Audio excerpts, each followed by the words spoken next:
В мае 2024 года российское исследовательское судно сделало открытие в замерзшей пустыне Антарктиды, которое вызвало шок в правительственных коридорах от Лондона до Буэнос-Айреса. Они нашли нечто стоимостью $44 триллиона, нечто, по сравнению с которым Саудовская Аравия может показаться заправочной станцией на углу.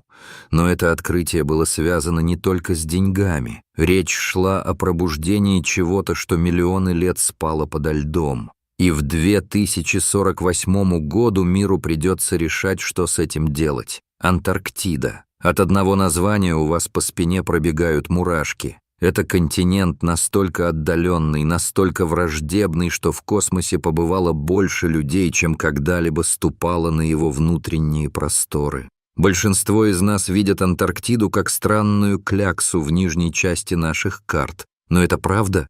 Она действительно огромна. Больше, чем вся континентальная часть Соединенных Штатов. Если поместить его над Европой, он простирался бы от Северного полярного круга до Ирана. Тем не менее, население этого континента размером с Южную Америку едва вмещает небольшой городок. 4000 человек летом и всего 1000 смельчаков зимой, когда солнце исчезает на месяцы, а температура падает до минус 60 градусов по Цельсию. На протяжении большей части истории человечества мы даже не подозревали о существовании этого места. Первые зарегистрированные наблюдения были сделаны в 1820 году, всего 200 лет назад. И даже сегодня, в наш век спутников и GPS, Антарктида остается величайшей загадкой Земли. Под нашими ногами находится самое большое в мире хранилище, наполненное не золотом или бриллиантами, а льдом. Льда так много, что если бы завтра он весь растаял, Флорида исчезла бы. Все восточное побережье Америки оказалось бы под водой. Толщина этого ледяного покрова в среднем превышает 2 километра. В самых глубоких местах его глубина достигает почти 5 километров. Это 6 небоскребов Бурдж-Халифа, поставленных друг на друга. Доктор Сара Митчелл провела на льду 3 зимы. Она рассказала мне кое-что, от чего у меня начались ночные кошмары. Доктор медицинских наук Сара Митчелл сказала: «Мы знаем о поверхности Марса больше, чем о том, что находится непосредственно под нашей исследовательской станцией. Мы буквально стоим на вершине целого инопланетного мира. И в 2017 году мы впервые получили представление о том, насколько инопланетным является этот мир на самом деле. Гора Эребус, действующий вулкан посреди замерзшей пустоши с озером расплавленной лавы, которая горит с 1970-х годов. Средняя температура здесь минус 47 градусов по Цельсию. Достаточно холодно, чтобы вода мгновенно замерзла. Но под этой горой происходило нечто невероятное. Пар из вулкана пробил во льду сеть пещер, и внутри этих пещер было 25 градусов по Цельсию. Достаточно тепло, чтобы надеть футболку. Когда исследователи наконец получили образцы почвы из этих пещер, они сделали открытие, которое изменило все. Следы ДНК водорослей, мхов и животных. Живые животные, процветающие в пещерах под Антарктидой. Но вот что не давало ученым спать по ночам. Некоторые образцы ДНК, которые они нашли, не совпадали ни с чем в наших базах данных. Неизвестные виды членистоногих. Такие существа, как креветки, многоножки, пауки, возможно, эволюционировали в изоляции миллионы лет. И гора Эребус не одинока. В Антарктиде есть еще 15 действующих вулканов, 15 других потенциальных оазисов жизни, скрытых подо льдом. В мае 2024 года российское исследовательское судно проводило, как они утверждали, обычные геологические исследования в море Уэдделла между Антарктическим полуостровом и основным континентом.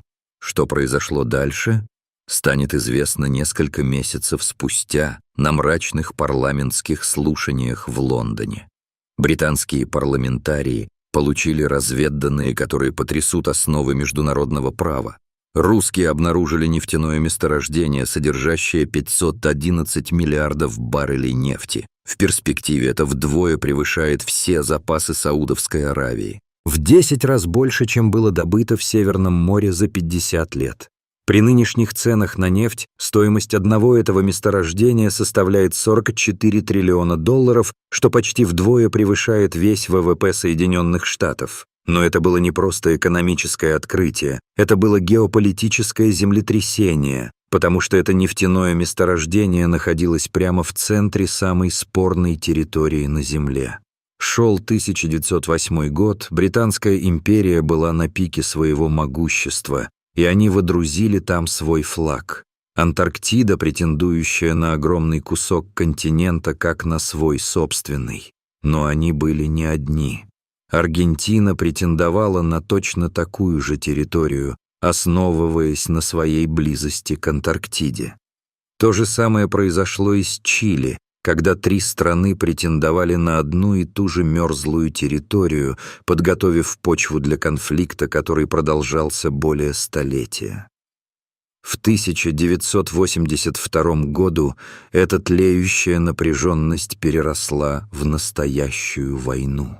Аргентина и Великобритания вели жестокую 10-недельную войну за Фолклендские острова, крошечные клочки суши, о которых большинство людей никогда не слышали. Погибло около 1000 солдат. Британия победила, но основной спор так и не был разрешен. Он просто был погребен подо льдом.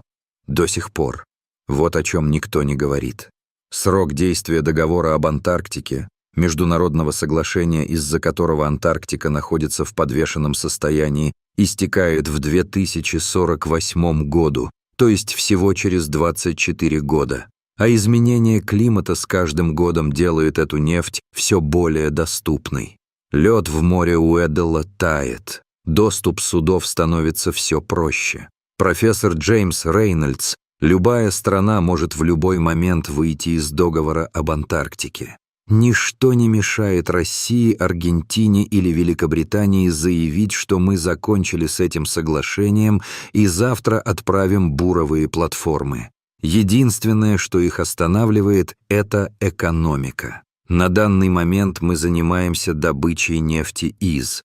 Антарктида обходится дороже, чем стоит нефть, но ситуация быстро меняется. В то время как весь мир сосредоточился на нефти, ученые сделали еще одно открытие, которое, возможно, было еще более глубоким. Озеро Восток — это водоем размером с озеро Мичиган, скрытый на 4 километра подо льдом.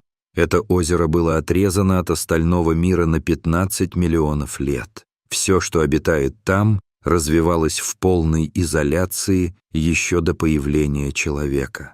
В 2012 году российским ученым наконец удалось это сделать.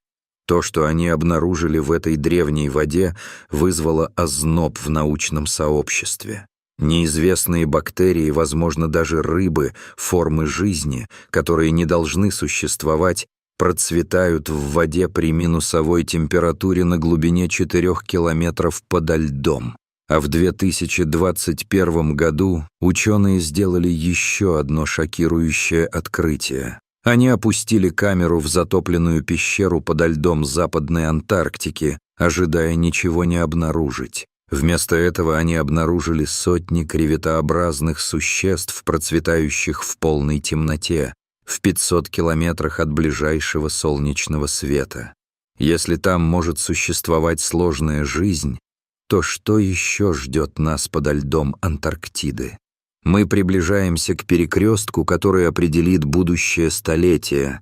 В 2048 году будет пересматриваться договор об Антарктике. Стоимость нефти составляет $44 триллиона. Лед тает, и 3 страны претендуют на одну и ту же территорию. Военные стратеги уже разрабатывают сценарии. Если Аргентина сможет каким-то образом снова оспорить британский контроль над Фолклендами, и когда это произойдет, она укрепит свои притязания на антарктическую нефть. Для Британии удержание Фолклендских островов – это уже не просто 3600 жителей островов. Речь идет о сохранении их притязаний на потенциально крупнейшее в мире нефтяное месторождение. Тот, кто будет контролировать эту нефть после 2048 года, может стать следующей Саудовской Аравией. Они могут в одночасье изменить мировые энергетические рынки. Когда в конце 2024 года новость об обнаружении нефти наконец стала достоянием общественности, реакция была незамедлительной и взрывной. Экологические организации были возмущены. Акция «Спасите Антарктиду» стала популярной во всем мире в течение нескольких недель. Протестующие собрались у российских посольств, требуя прозрачности. Грета Хансен, активистка-эколог, сказала: «Это именно то, чего мы боялись. В тот момент, когда речь заходит о деньгах, последняя нетронутая дикая местность на Земле внезапно становится просто еще одним ресурсом для эксплуатации. Но экономисты увидели благоприятные возможности. Фьючерсы на нефть подскочили, цены на акции энергетических компаний взлетели. Правительства столкнулись с дилеммой. Публично им пришлось поддержать договор об Антарктике. В частном порядке они подсчитывали, насколько 44 триллиона долларов могли бы преобразить их страны. Президент Аргентины сделал тщательно сформулированное заявление о защите ресурсов Антарктики в интересах всего человечества. Премьер-министр Великобритании подчеркнул важность соблюдения международного права. Оба послания приобретают совершенно иной смысл, если вы знаете о нефти. Сегодня, когда я обращаюсь к вам, до пересмотра договора об Антарктике остается 24 года, 3 месяца и 17 дней. В настоящее время Антарктида остается последним по-настоящему международным континентом в мире. 55 стран имеют там исследовательские станции. Ученые из бывших врагов работают бок о бок, объединенные любопытством, а не разделенные политикой. Но подо льдом скрывается нефть на 44 триллиона долларов, неизвестные формы жизни, которые могли бы революционизировать медицину, ресурсы, способные питать цивилизации. И время идет. Аргентина и Чили уже играют в долгую игру. Они основали постоянные поселения. На антарктической земле рождаются дети. Будущие граждане, претендующие на этот континент. Вопрос не в том, будет ли кто-то в конечном итоге добывать нефть. Вопрос в том, кто доберется туда первым, когда истечет срок действия договора.